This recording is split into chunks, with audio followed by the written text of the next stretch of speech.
Well, Anthony, tell us about this property. It's a very famous stud. It is. It's been set up by Tony and Desley Santic as Mackay stud going back about 10 years ago. Tony purchased 3,200 acres from Steve Vizard, who's a famous TV identity, of course. And Steve was running it as a sheep farm. He did the homestead up that's sitting behind us, and he actually used it as his residence at the time.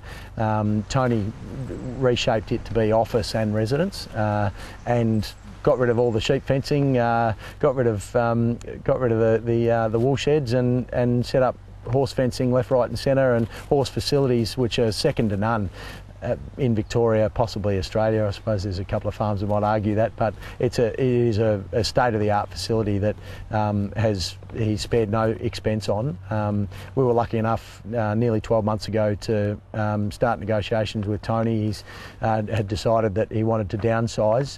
He still owns 1,700 acres to the south side of the farm, and we bought the north side from him to really get stuck into the stallion game. He'd tried to run stallions out of here, decided that wasn't really for him, realised that probably it was a wasted facility more so than the money, and wanted to see his vision completed and the facility be used for what it had been purpose built for. So it was a coming together of two blokes who had a bit of a friendship. I didn't know Tony that well. I know him a lot better now, and it's been a match made in heaven, really. He comes down and just to say good day, and we still do some specialist work for them, and we've got some weanlings in barns at the moment for those guys, and we communicate on a weekly basis, and it works really well. So while we've purchased this place and rebranded it Rosemont, I think we've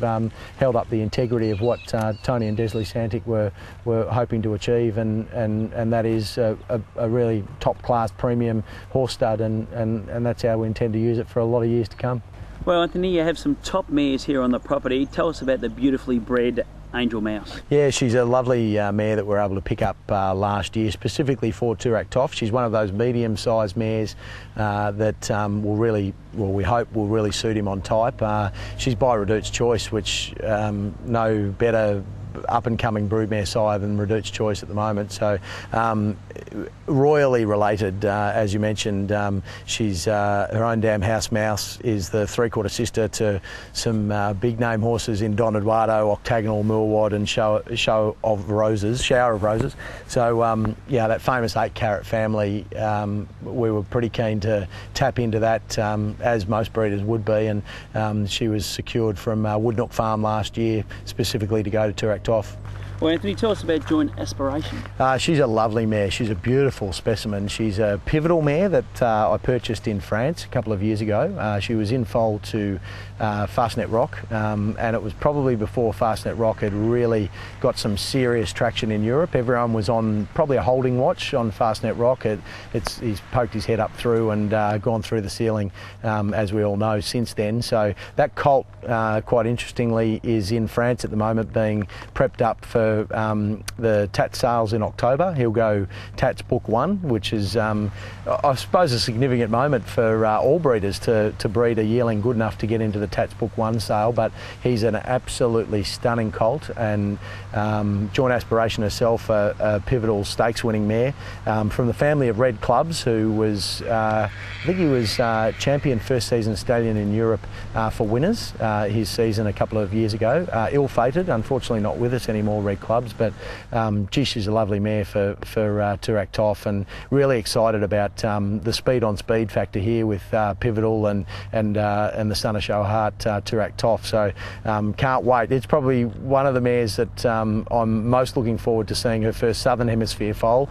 She had a couple of foals now, obviously, in the Northern Hemisphere, and her second foal, in fact, was placed in town in France just couple of weeks ago, so expect to see that horse out and about, making a name for himself in Europe over the next season.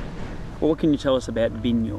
Vinor, she's a lovely flying spur mare who is in foal to Toorak Toff again, and we purchased her last year in foal to Big Brown.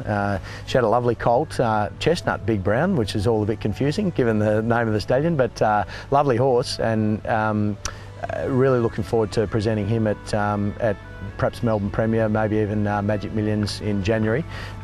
She herself is a stakes winner and ran fourth in the Tokyo City Cup Group 3 race there in South Australia. The beauty of her, the flying spur blood, those mares that are by sons of Danehill are perfectly matched with Toorak Toff, and there's lots of them out there because of Danehill's prominence at producing sire sons. So we think she really fits the bill from a physical point of view. She's got a great breeding record too. She's already produced a stakes horse, a more than ready filly called Dysfunction, who was placed in the Calway Gal Stakes in Brisbane, and her more than ready, the full sister to Dysfunction, made 200,000 at the Magic Millions sale this year. So a lot to look forward to out of her progeny. She's produced another couple of minor winners, but really looking forward to seeing her Toorak Toff.